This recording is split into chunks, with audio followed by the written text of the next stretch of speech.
Beautiful journey of being spiritual. आज हम इस वीडियो में बात करेंगे एक नेगेटिव इमोशन की। ये एक नेगेटिव इमोशन ऐसा है कि इससे गेट रेड करना सबसे बड़ा प्रॉब्लम है हर एक सोल के लिए। कोई भी सोल जो इस अर्थ पे अपनी जर्नी को कंप्लीट करने के लिए आई है, इस नेगेटिव इमोशन से हर एक सोल परेशान रहती है। तो क्या आप गेस कर सकते हैं कि आज वीडियो का विषय क्या है? Yes, we are going to talk about the negative emotion of anger. आज हम गुस्से की बात करते हैं। कैसी ऐसी परिस्थितियां डेवलप होती हैं, कैसे लोग हमारी ज़िंदगी में आ जाते हैं और कभी कभी छोटी छोटी सिचुएशंस जो हमें मजबूर कर देती हैं इस नेगेटिव इमोशन को डेवलप करने के लिए। और हम सब यही बोलते हैं, जब तक हम ज्ञान में नहीं आते हैं तब तक बोलते हैं कि ये नेचुरल है, ये एक way of life. All souls on this journey they realize कि anger is not natural और उसके बाद उन्हें ऐसे लगता है how to eradicate this problem। लेकिन हम इतना ज़्यादा इस इमोशनल नेगेटिव इमोशन को आज दिन तक इतना इम्बाइब कर चुके हैं, इतना अपने कैरेक्टर का पार्ट बना चुके हैं कि हमें अब वो नेचुरल ही लगता है। जिस टाइम पे सिचुएशन आती हैं तब हमें लगता है कि बस ये हो गया, हमारे कंट्रोल करने की पावर में वो था ही नहीं, क्योंकि हमने शायद अपनी सेल्फ कंट्रोल की पावर को उतना डेवलप नहीं किया है, अपने नॉलेज लेवल को वहां तक पहुंचाया है जहां तक हम उसको समझ सके कि नेगेटिव इमोशन है। But we are still not in a position to make achievement of conquering this negative emotion कि मेरे अंदर इतना पीस था कि उसने मुझे किसी भी तरह से प्रॉब्लम नहीं दिया और एंगर मुझे करना था, लेकिन उस सिचुएशन को मैंने बड़ा काम, पीस और स्टेबिलिटी के साथ हैंडल किया। यहाँ पर मैं एक छोटी सी स्टोरी आपके साथ शेयर करूंगी। जब भी आपको एंगर आता है तो आप इस स्टोरी को अगर विजुअलाइज करेंगे तो आई थिंक कि वो एंगर तुरंत ही चला जाएगा। This is my 100% guarantee to you. तो ये एक स्टोरी है एक सांप और एक आरी के बारे में। तो एक बार एक सांप को बहुत भूख लगी थी, तो वो भोजन की खोज में ढूंढता ढूंढता एक लक्कड़हारे की दुकान पे चला गया। अब वहां पर सारे औजार पड़े हुए थे, लेकिन वो सेफ जगह पड़े थे, लेकिन बीचों बीच कमरे की एक आरी पड़ी हुई थी। अब सांप का तो आरी के साथ कुछ वो था नहीं, तो उसको ऐसे लगा कि ये भी एक और एलिमेंट है। जिस टाइम पे वो रेंग रहा था, भोजन के लिए इधर उधर घूम रहा था, उस टाइम पे उस आरी के एलिमेंट की वजह से उसको थोड़ा सा चोट लग जाती है, घाव हो जाता है। जो ही वो घाव होता है तो उसको बाय नेचर वो फ्यूरियस है, तो उसको गुस्सा आता है कि इस आरी की वजह से देखो मेरे को चोट लग गई, यहाँ तो खून भी बहने लग गया। अब वो और ज्यादा डिस्टर्ब हो जाता है और उसको ऐसे लगता है कि खाना मैं बाद में ढूंढूंगा, सबसे पहले मैं इसको निपटाता हूँ। वो वापस आता है और वो आरी को चोट पहुंचाने की कोशिश करता है। तो सांप कैसे चोट पहुंचाएगा, वो उसके ऊपर लपेटना शुरू हो जाता है और वो उसको इतना बुरी तरह से कस के उसको पकड़ने की कोशिश करता है कि जैसे उसका दम घुट जाए आरी का, जैसे वो दूसरे जानवरों के साथ करता है। लेकिन वो तो जानवर नहीं थी और उसका जो नेचर था वो क्या था, पीसेस में किसी भी चीज को डिस्ट्रॉय कर देना, काट देना। अब उस चीज को स्नेक नहीं समझ पाया। नेक्स्ट डे मॉर्निंग जब लक्कड़हारा वहां पर आता है और वो रूम को ओपन अप करता है तो वो क्या देखता है? एक बहुत विशालकाय एक सांप जो छोटे छोटे टुकड़ों में वहां पर पड़ा हुआ है और सारे कमरे में बहुत सारे ब्लड्स के स्टेन हैं।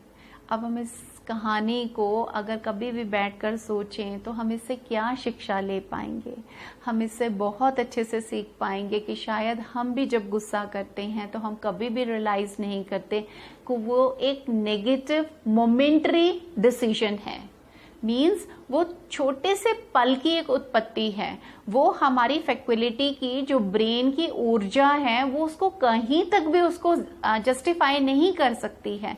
क्योंकि अगर हम उस गुस्से को थोड़ा और टाइम देते तो प्रॉबेबली हम ऐसा रिएक्शन ही ना क्रिएट करते, प्रॉबेबली हमारी माइंड फैक्युलिटी हमें रियलाइज करवाती कि ये सिचुएशन के लिए मेंट ही नहीं है। और दूसरी बड़ी बात, जब भी हम एंगर जैसे इमोशन की हेल्प लेते हैं, हमें ऐसे लगता है कि हम विक्टोरियस हो रहे हैं, हम इस सिचुएशन से बाहर आ सकते हैं, तो चलो हम गुस्सा करने का एक संस्कार लेकर आते हैं, एक हैबिट लेकर आते हैं, लेकिन उसमें सबसे ज्यादा नुकसान क्रिएटर का होता है। जो उस गुस्से का क्रिएटर होता है उसको वहां पर बहुत ज्यादा नुकसान होता है। हाँ यस, अगर और भी कोई आदमी उसमें अपना कंट्रीब्यूशन करता है तो वो भी उसका क्रिएटर का हिस्सा बन जाता है और उसका नेगेटिव इम्पैक्ट उसके ऊपर भी उतना ही पड़ता है। और उसके बाद हमारे साथ क्या होता है, हम डिसईज सिचुएशन में चले जाते हैं। उसको हम नॉर्मली बोलते हैं ये डिजीज है, ये डिजीज है, मुझे मेंटली ये प्रॉब्लम है, I am suffering from migraine, I have this problem. लेकिन हमने कभी उसको रियलाइज नहीं किया कि हम डिसईज, डिसबैलेंस्ड तब होते हैं जब हम ऐसा कोई नेगेटिव इमोशनल ब्लॉकेजेस के अंदर एंटैंगल होते हैं।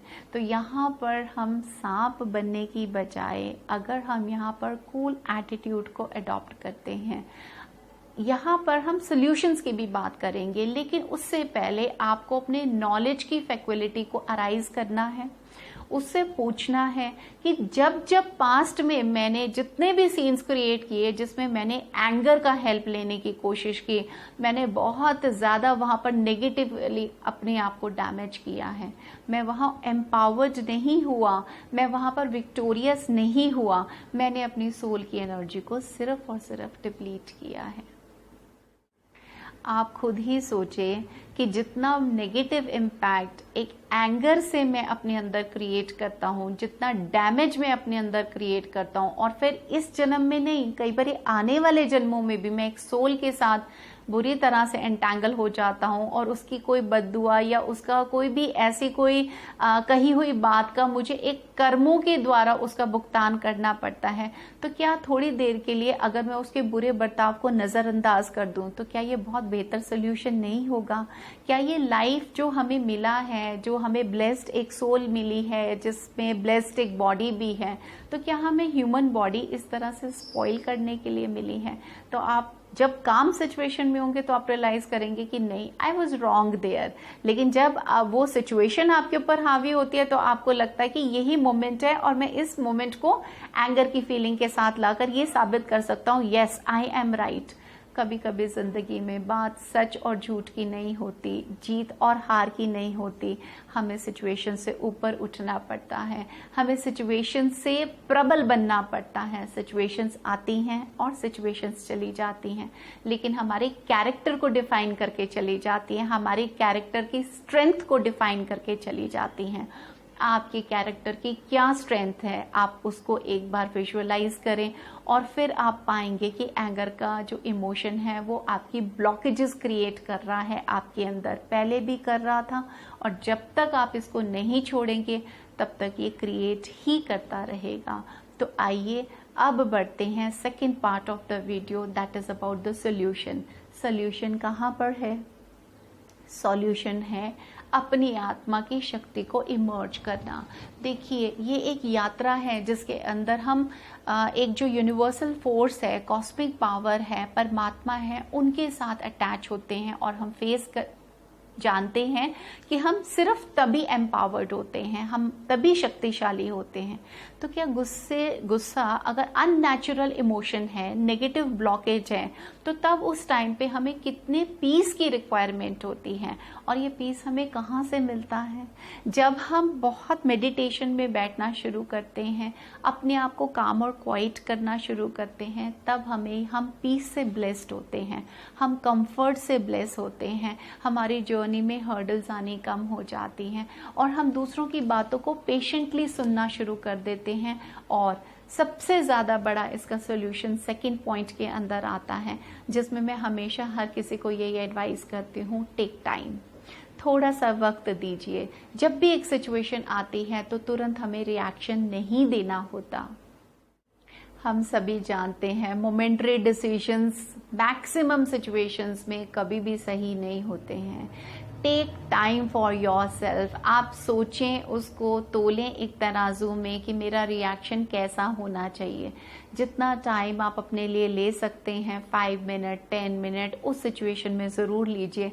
आप देखेंगे कि आपका ऑल टुगेदर रिएक्शन ही चेंज हो जाएगा। आपको ऐसे लगेगा कि उस टाइम पे अगर मैं रिएक्ट करता इमीडिएटली, अगर किसी और के बुरे बर्ताव का मैं उसी टाइम पे रिएक्ट करता तो वो बहुत एडवर्स होता।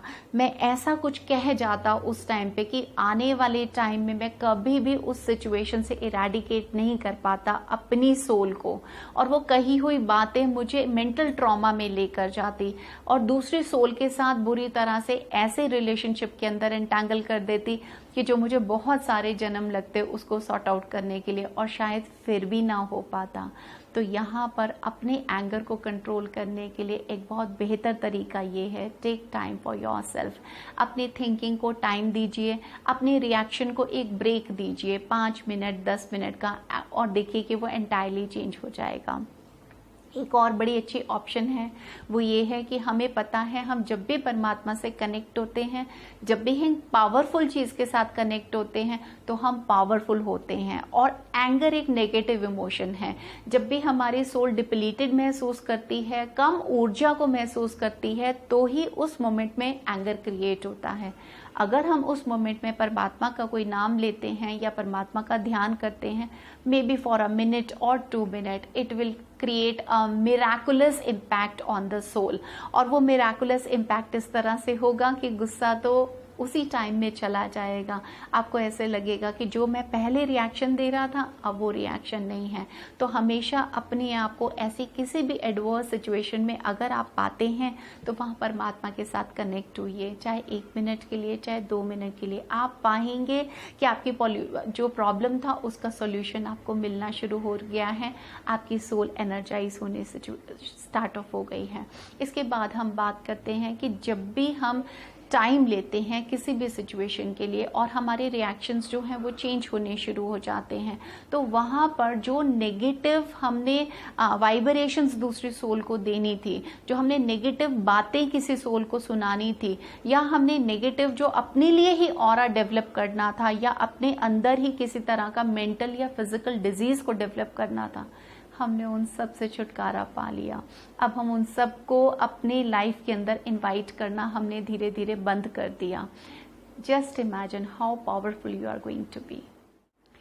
और हमेशा जब भी बहुत हीटेड आर्ग्यूमेंट हो, जब भी आपको ऐसा लगे कि अपने बहुत अच्छे किसी मित्र के साथ या अपने परिवार के लोगों के साथ या ऑफिस एनवायरनमेंट में अपने बॉस के साथ या ऐसे किसी भी डेलिकेट सिचुएशन के अंदर गुस्सा जो है वो आपको इम्पैक्ट देना शुरू कर रहा है, आपके अंदर क्रिएट होना शुरू हो रहा है, उस टाइम आपको एक डिसीजन लेना ही पड़ेगा कि जब तक सिचुएशन काम नहीं हो जाती है तब तक मुझे थोड़ी देर के लिए इस टॉपिक को नहीं छेड़ना है। आप देखेंगे कि जब भी हम एक काम सिचुएशन के अंदर किसी भी ऐसे आदमी के साथ बैठकर बात करते हैं जिसके साथ अर्लियर हम किसी भी बात को लेकर कॉन्फ्लिक्ट में थे, वो बहुत जल्दी से रिजॉल्व हो जाती है और वो कभी भी हर्ट की फीलिंग को डेवलप नहीं करती, ना दूसरे इंसान में ना हमारे अंदर। लेकिन जब हीटेड आर्ग्यूमेंट के साथ एक एनवायरनमेंट पूरा ऐसा क्रिएट हो जाता है जो कंडक्टिव नहीं होता, जो सपोर्टिव नहीं होता, और उस टाइम में अगर हम वहां पर पीस को डेवलप करने की कोशिश करते हैं तो नहीं, वो सिचुएशन इतनी फ्यूरियस ऑलरेडी हो चुकी होती है कि वो शांत नहीं होती है। तो टाइम देने से आपके लिए काम सिचुएशन वहां पर डेवलप होगी जहां पर थोड़ी शांति होगी। अगर आप वहां पर उस आदमी को समझाने की कोशिश करते हैं, कोई भी पोलाइट वर्ड्स का इस्तेमाल करते हैं, एक बेटर वे ऑफ कम्युनिकेशन को यूज करते हैं, आप देखेंगे कि विद इन सेकेंड्स आपके जितने भी इश्यूज थे वो रिजॉल्व हो जाते हैं। आज बीइंग स्पिरिचुअल में एंगर को कंट्रोल करने का एक संकल्प लेकर जाएंगे और इसको समझ के जाएंगे कि ये मुझे कितना आने वाले टाइम में प्रॉब्लम्स को इनवाइट करेगा। अभी तक की लाइफ में भी ऑलरेडी मैंने इसके ऊपर काबू नहीं पाया है, तो चलिए आज संकल्प लेते हैं कि चाहे कुछ भी हो जाए, I am going to be victorious. Okay, with this positive thought, I'll take leave from you. I'm going to see you in the next video. Till then, namaskar.